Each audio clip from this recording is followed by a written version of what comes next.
Is there a possible hijack in the offing for Aaron Wan-Bissaka? Is this why it's been taking so long for terms to be agreed and this deal to be settled between clubs? Are one of Italy's giants coming in for Aaron Wan-Bissaka is the question. We have an update on Scott Mctominay as well. Manchester United's players that are coming in, players that have returned from pre-season now and are in at Carrington as well. All the other updates going around Manchester United right now and all of the other rumours and reports. We're going to talk through absolutely everything here on Forever United TV. You can laugh, you can joke about the reports. We're going to read everything that's out and that's come out from Manchester United, from all of the media, and we'll decide amongst ourselves as fans whether we think it's real or not. There are some significant ones from today that we'll go over and recap with everyone as well in the chat. I want your comments in. I want your involvement in this show as well, guys. Give me your points, slag me off, agree with me, get your ideas across of what you think is going on. That's what it's all about, this show, everybody. It's Friday night. Let's enjoy it, people. The weekend is here. The last game of pre-season is this weekend. United return to real football this time next week, near enough. Well, this time next weekend, let's just say. Well, no, next weekend, let's just say that. Jesus, I'm sorry. Anyway, apart from that mishap at the start, please give the video a like. Let's get up to maybe 800 likes on this show, guys. Thank you. And make sure that you do subscribe to the channel.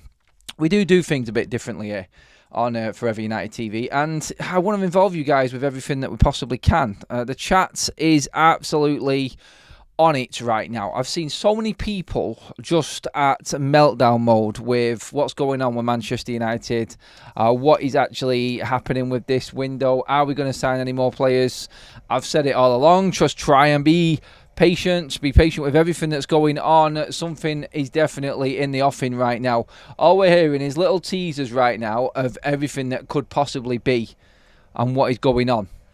So what is actually going on? Let's get through all of the news then, shall we? First of all, we had there's been a big update on Scott McTominay. Like, it's one that I thought I'd seen before, but I don't know why it's all coming about right now as well. We've got an Amrabat update as well for you guys. But first of all, into the news we go. Let's delve into Football Insider and what's going on with Aaron Wan-Bissaka. According to reports from Football Insider, Inter Milan have hijacked Aaron Wan-Bissaka's proposed move to West Ham United. You can only ask, like, why is it taking so long at this point? And maybe United feel like they can get more money out of Inter Milan. Obviously, Champions League football, bigger club, maybe a little bit more money to spend. We know that fullbacks go well from United over there. Look at Ashley Young going over there. We've got plenty that have done this move before, and I feel like Manchester United right now are just literally trying to scrape onto as many pennies as possible. And no matter what's been agreed with other clubs down the line or in negotiations, if someone else comes in, you're going to get the full-on gazump effect. United don't care, and I think we're finding this out themselves in trying to buy players. Like, you have to be hardballing this every single transfer deal right now in this window. It is brutal. The report goes on anyway. United are planning to add Bayern Munich right back Nusayr Mazraoui to their ranks before the end of the summer transfer window and need to try and shift Wan-Bissaka to make room for him. West Ham have been linked with Wan-Bissaka throughout the window and are now determined to get the deal over the line. Inter, however, have also been credited with interest in him at various stages this summer and have reportedly hijacked the Hammers' attempts to take him to the London Stadium. It is claimed that Wan-Bissaka would prefer a move abroad also. Now, beforehand, we did hear about Wan-Bissaka fancying a move abroad to Inter Milan. Inter Milan, the report is right. It's in a few different publications. The MEN are running it, Football Insider as well, and a couple of other people are running with it, saying that he has been interested with the move to Italy throughout this summer. That is true. That has definitely happened. We have got concrete interest, as we know, from the likes of West Ham. But right now, the only question you can ask is why nothing has moved on very, very quickly with Wan-Bissaka. That's the only question you can ask, because it's quite simple. Like, he's apparently agreed personal terms, so why has he not moved?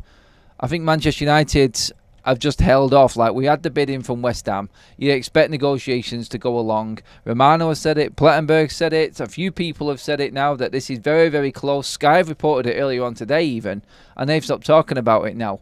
actually, that Wan-Bissaka was close to moving to West Ham. It's something in the pipeline and something in the offing here with Aaron Wan-Bissaka and Manchester United playing a clever game. Have they just stalled because they got wind of Inter Milan's interest? Do they want to see what Inter Milan have got to offer? If they come in with a better bid, Wan-Bissaka apparently, like they said, is happy to go. He's happy to shoot across to Italy and play straight over there in Serie A.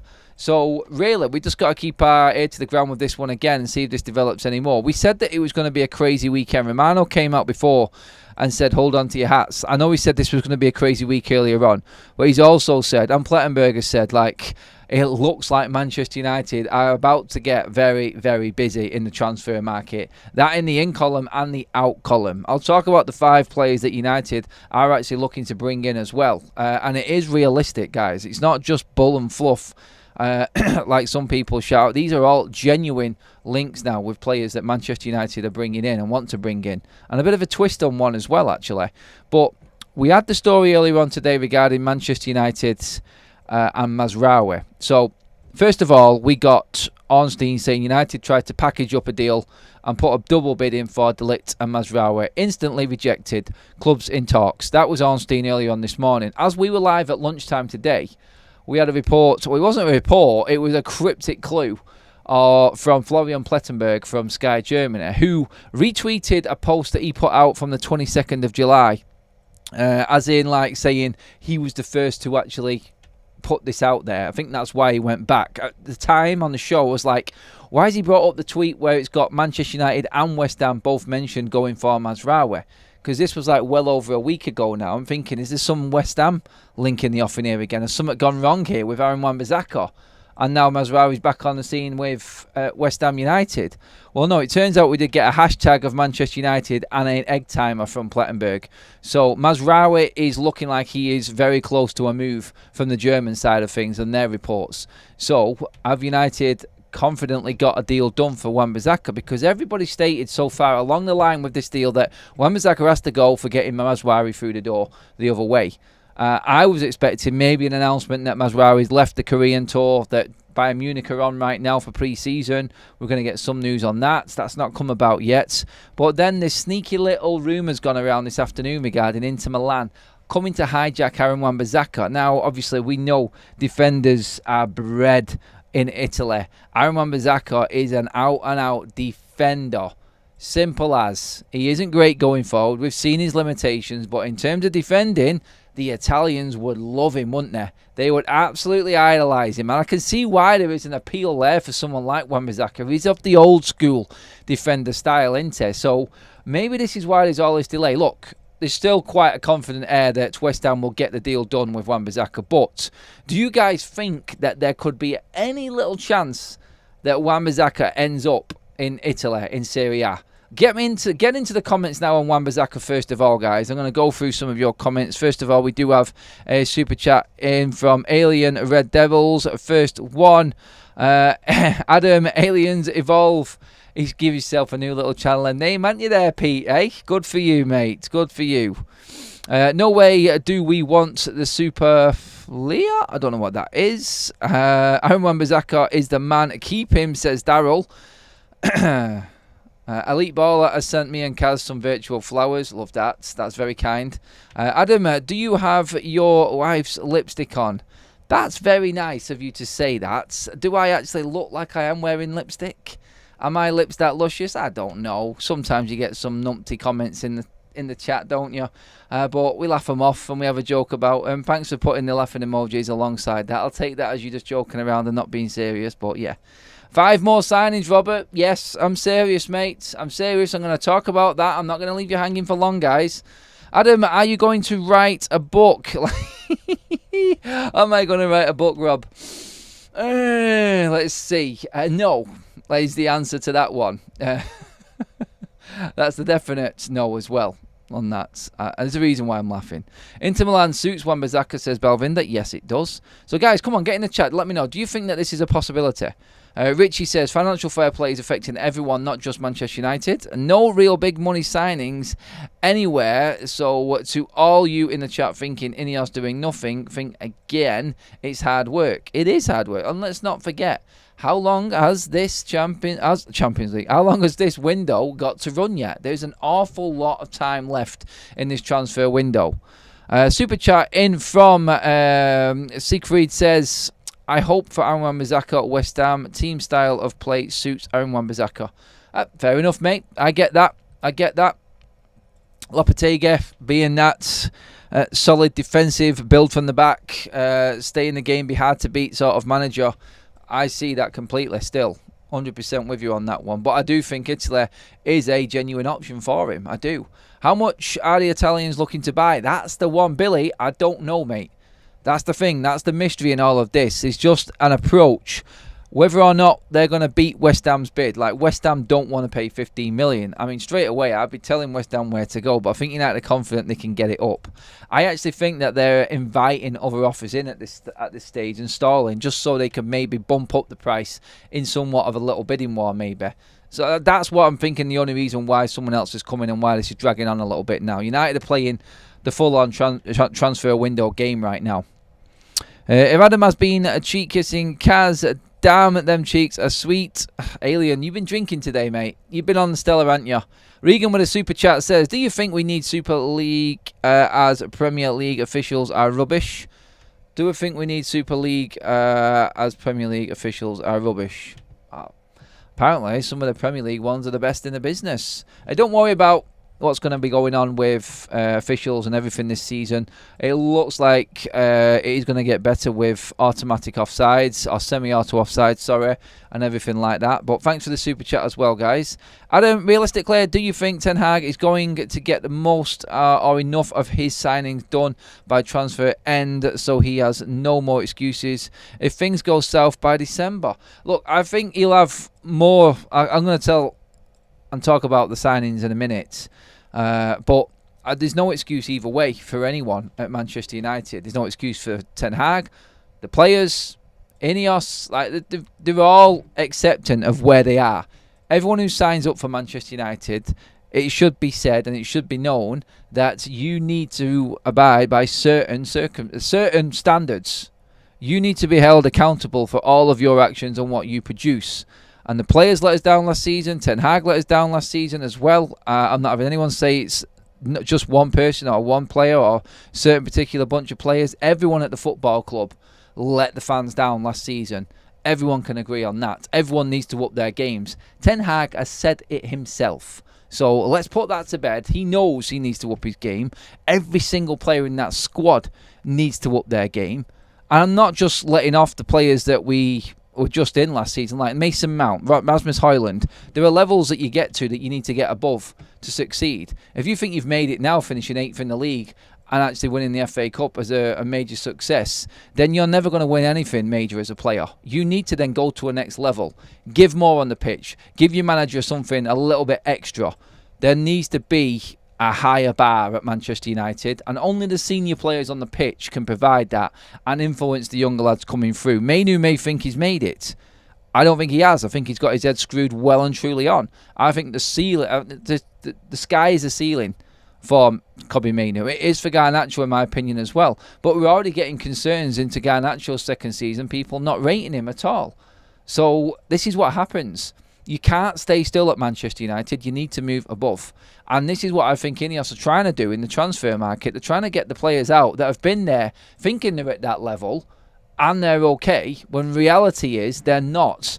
They're at 2 levels below, which I think Scott McTominay's at. Now, the update on Scott McTominay, that leading us in nicely into that as well, is that Fulham are overly confident that Scott McTominay is going to be a Fulham player. And then for some reason, first of all, Give Me Sport have done a report today as well. According to a report in Give Me Sport, Fulham are convinced United are ready to sell Scott McTominay. As reported by the Manchester Evening News on Thursday, Fulham have submitted a third bid for the Scotland international, understood to be worth 23 million. It's understood United are open to offers between 25 and 30.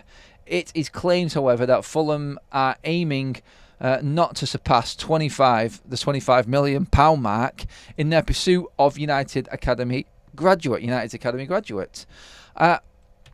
All good and well. And yeah, Fulham being the ones that are leading the way with the bid so far, you would feel quite confident, wouldn't you, as a Fulham fan or Fulham representative in this race for Scott McTominay, because you're the highest bidder so far.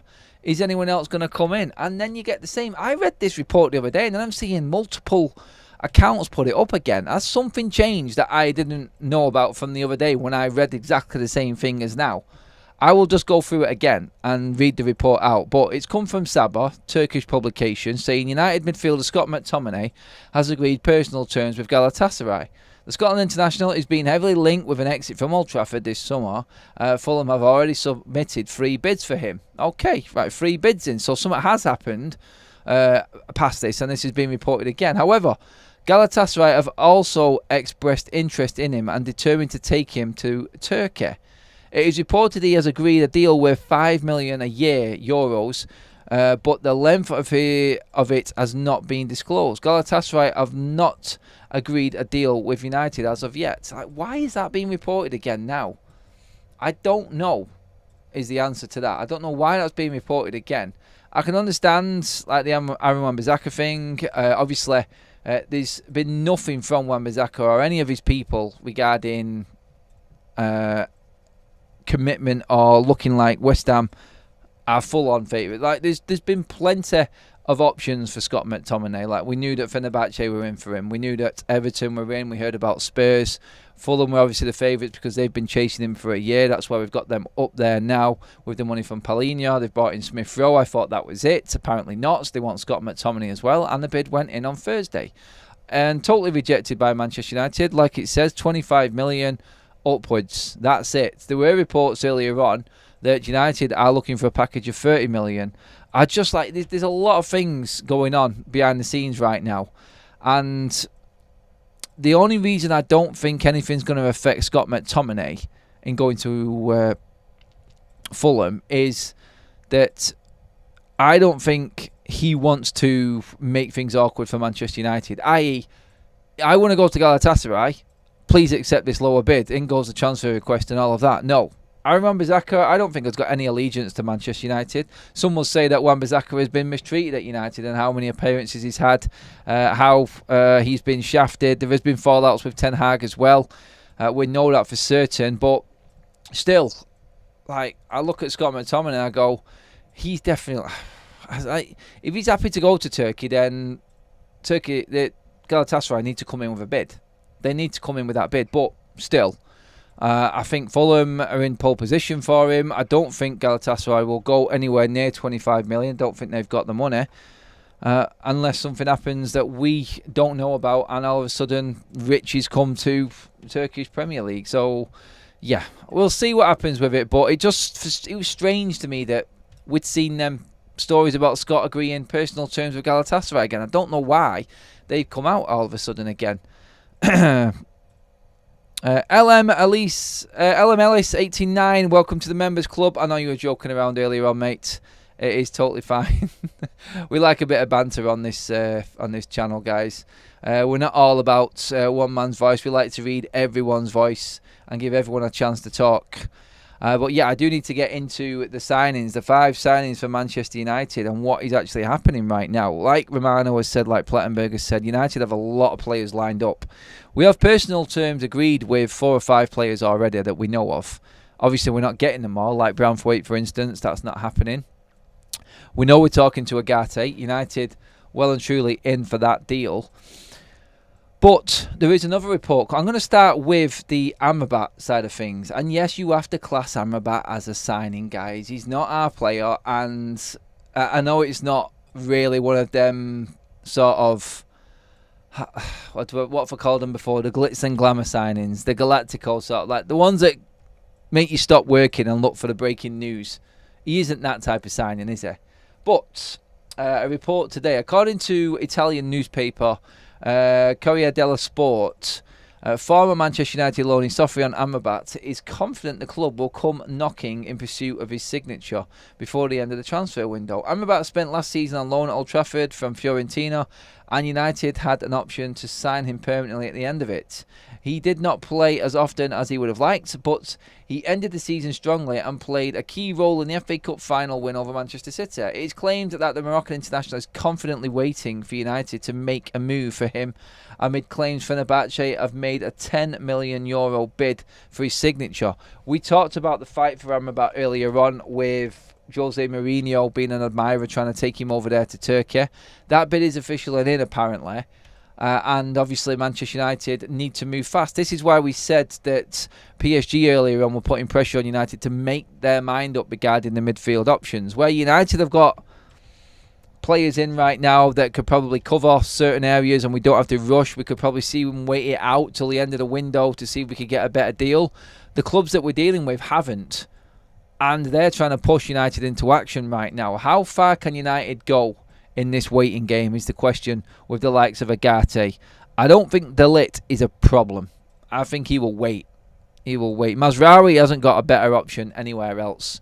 The agent has already agreed personal terms with United for both De Ligt and Mazraoui. So effectively you have got Mazraoui, who is signing for Manchester United. De Ligt, pretty confident he is going to happen as well, barring an absolute catastrophe for United.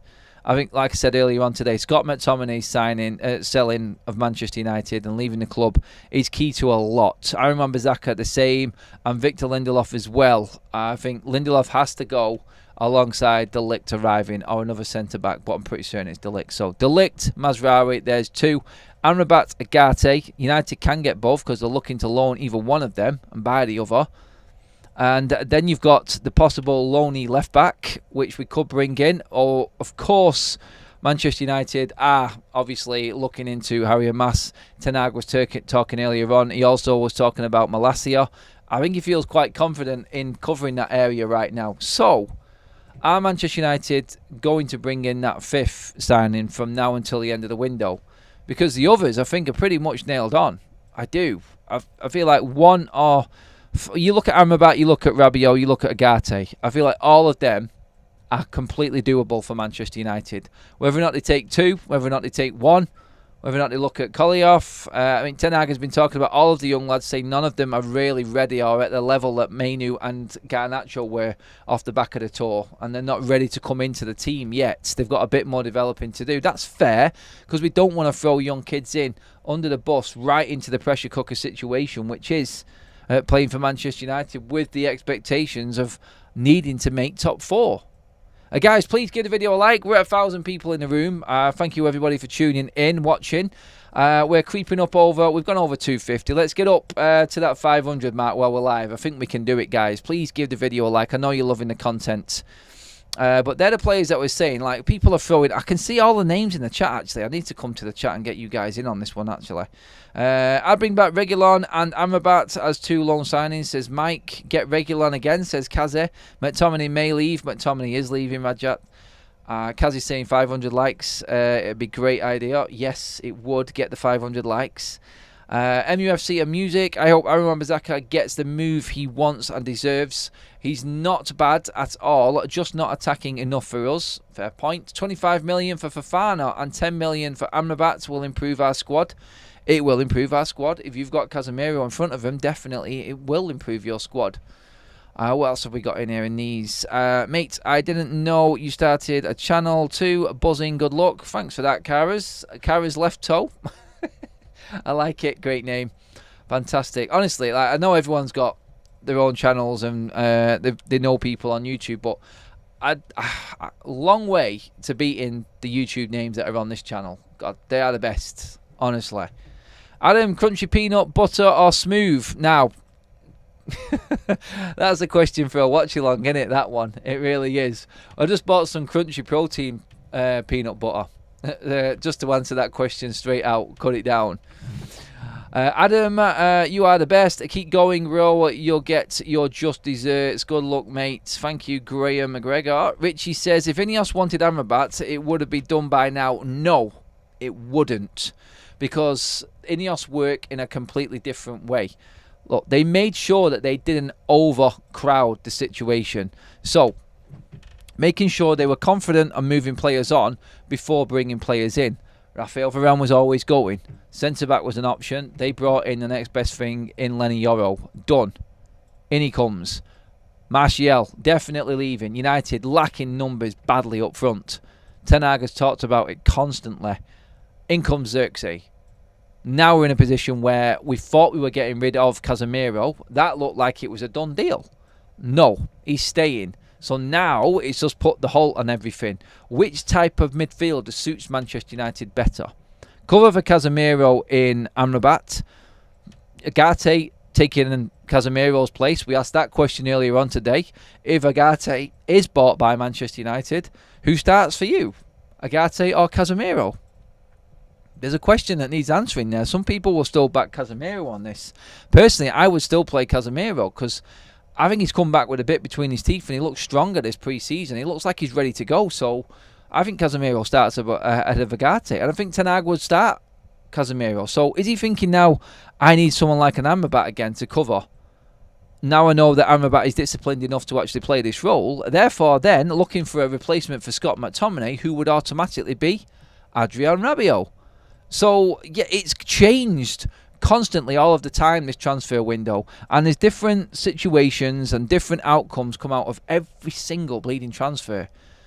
I just think United have hit brick walls with Bayern Munich and PSG because they know that they are improving a competitor. Yes, that we're not in the Champions League, I know.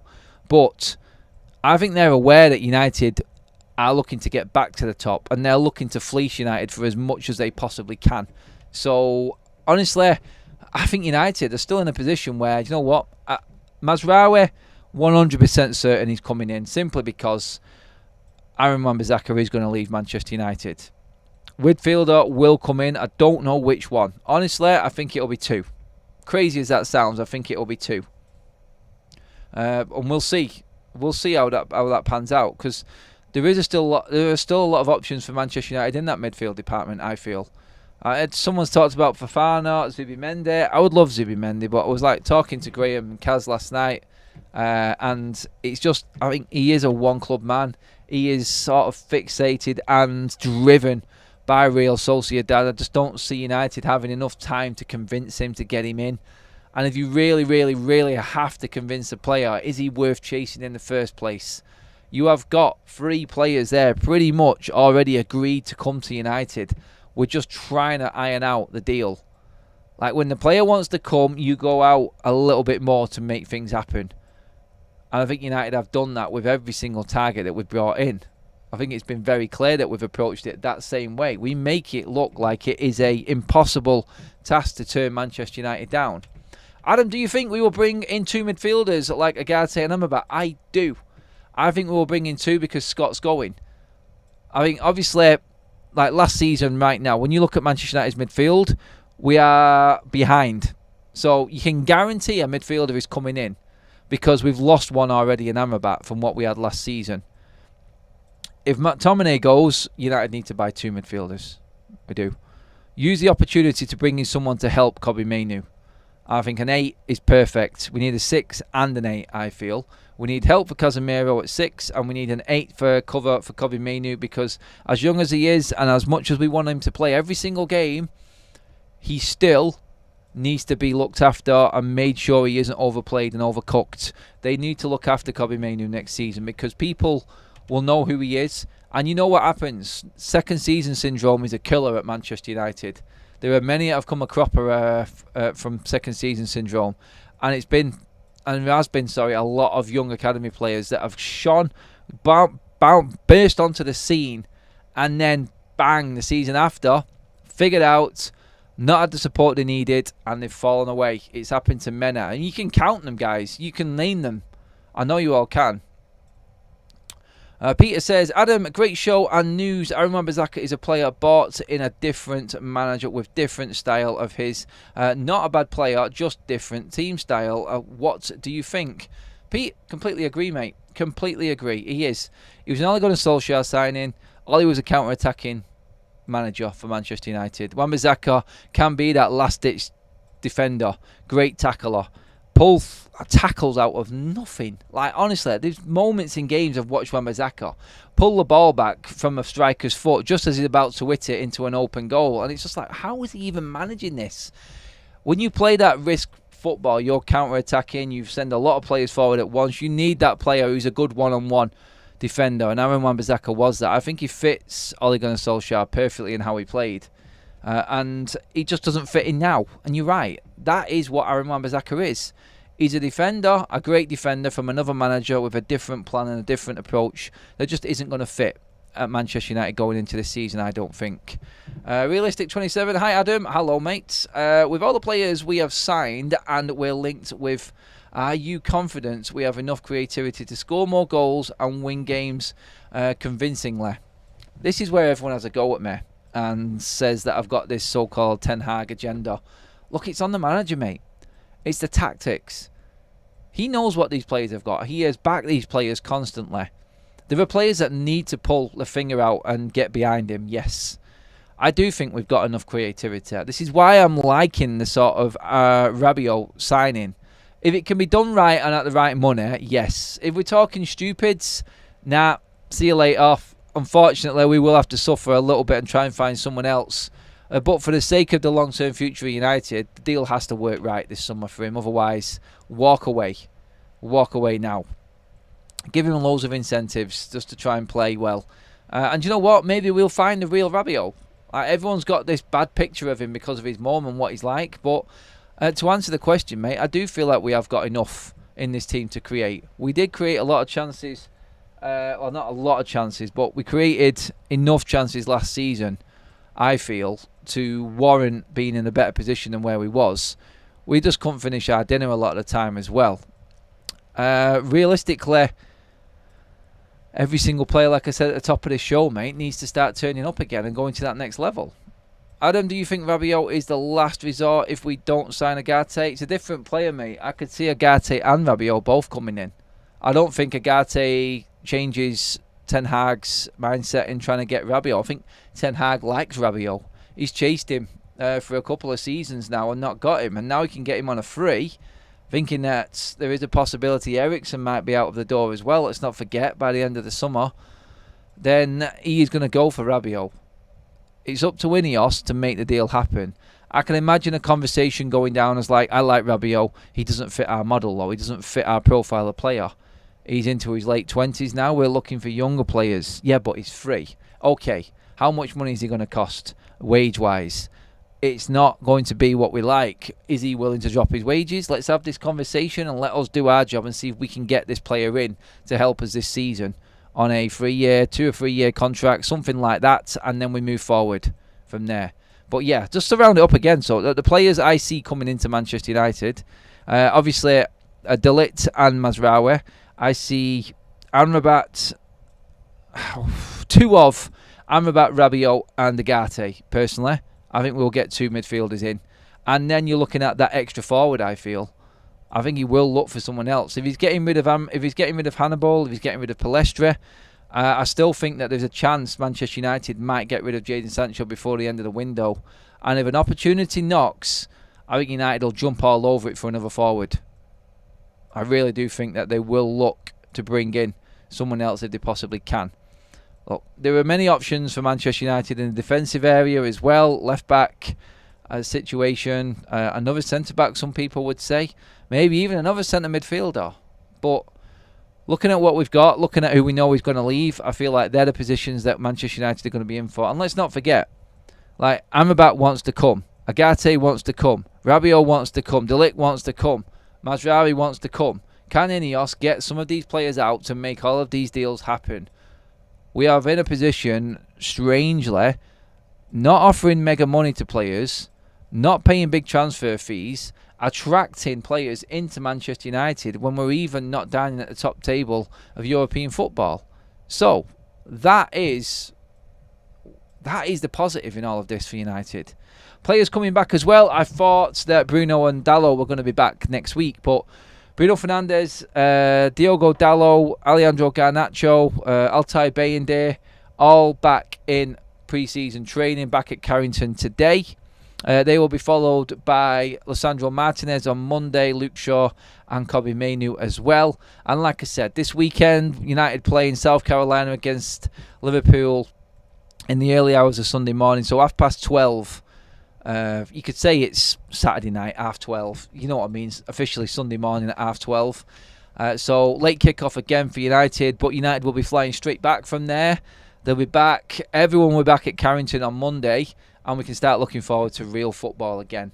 And that's the important thing in all of this. United are in a decent position. Let's not forget what players we've got and what players we didn't have last season, and who's coming back from the squad that we did have. Yes, transfer window's taking a little bit of a nosedive at the moment, but it's not over. Manchester United are going to do a lot more business, I feel, before this transfer window is done. And I think next week is going to be a big one. It is going to be a big one next week. We said this week was going to be big. It's not been as big as what we thought. It's been busy and there's been a lot of news. But next week, I think we might actually start seeing some walking as well as the talking. Adam talking complete nonsense. I love these comments as well. How did Garnacho and Mainoo let the fans down? Stop pushing your opinion on all of us. I'm not. I'm just giving an opinion. Are we not allowed to speak? I didn't say they let us down either. Please listen if you're going to come up with a comment like that, mate. I give everyone the opportunity. I've read out your negative comment and you've not listened. Mate, come on. Play the game at least. I said second season syndrome hits. If Garnacho and Mainoo want to move on another level, they have to look at what they did last season and better it. Just go back about 15 minutes on the video, Will, mate, and listen to what I said. I said there's a lot of players that let the fans and everyone down at the football club. Even the younger lads that came through, Mainoo, Højlund, Garnacho, they're the ones that now United are looking at to go to that next level. That's what we're building this club around. They cannot stay where they are. They have to get better than what they are now and go to that next level. They need to constantly keep on improving. That's what I was saying, mate. You got that completely wrong, pal. But yeah, hopefully you can go back and listen to it and then come back with another one, buddy. Don't worry, I'm not going to kick you out. Adam, you big bully. Sorry. I'm convincing everyone with my negative opinion. Really, it wasn't. Because I said something completely different to that. Oh, I tell you. You can't please them all, can you, people? You can't please them all. Adam is spot on Garnacho and Mainoo. Look, I don't think Will is wrong in what he's saying. Like, I don't think anyone should be slagging off Mainoo and Garnacho.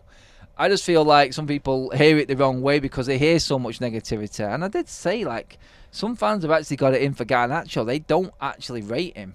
And I've been hit a few times by people by trying to big up Garnacho because I do rate him. Some fans are just not having him, though.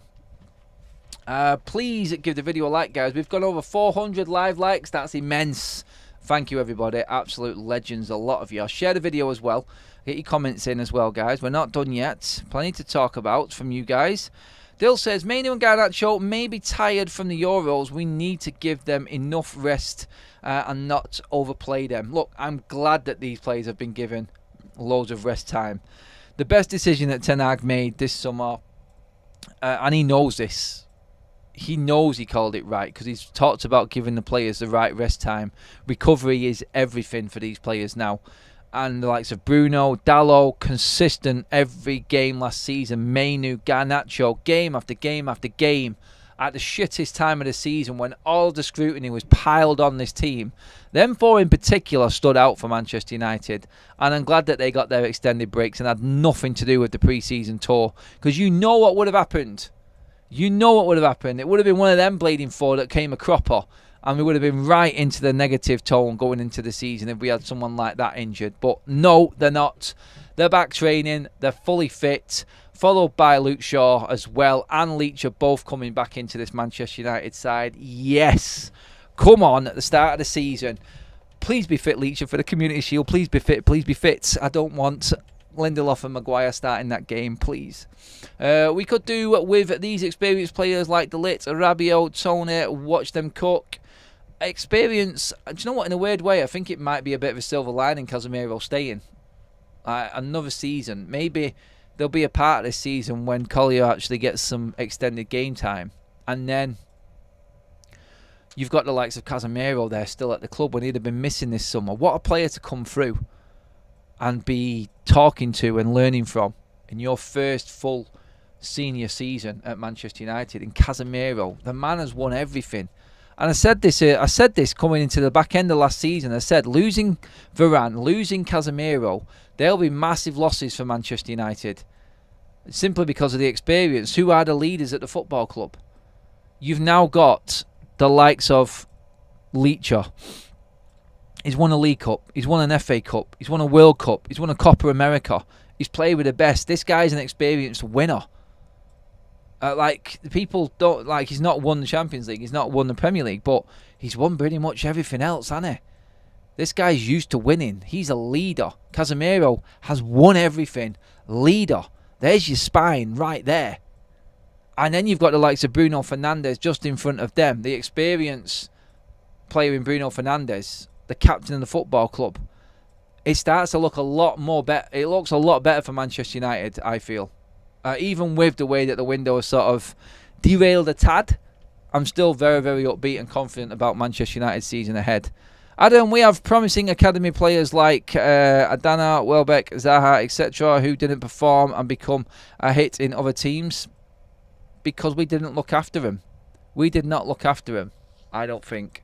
I don't think Manchester United was in a place, or has been in a place for the last 10 years, for any academy graduate to come through and succeed. I don't. Credit to Scott McTominay on that for being one of them players that has done. Some people would add Marcus Rashford for that, but we know he's derailed a little bit as well recently. And yeah, I just look at it now and I go like, look, Williams is gone, Donny's gone, Greenwood's gone. You're getting rid of a lot of the dead. We're looking to move Aaron Wan-Bissaka, Victor Lindelof and Scott McTominay out of the way as well. And you're making a little bit of room here for the second string or so-called reserve players to be a lot of the younger academy players coming through. There you go. That's how I see it, I personally. And that's what I get confidence from more than anything.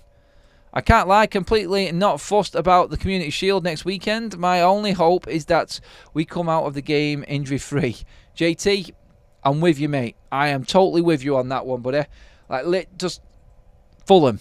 Fulham. That's it. That's all I care about. That's the only game that I'm thinking about right now. Yes, it's the derby.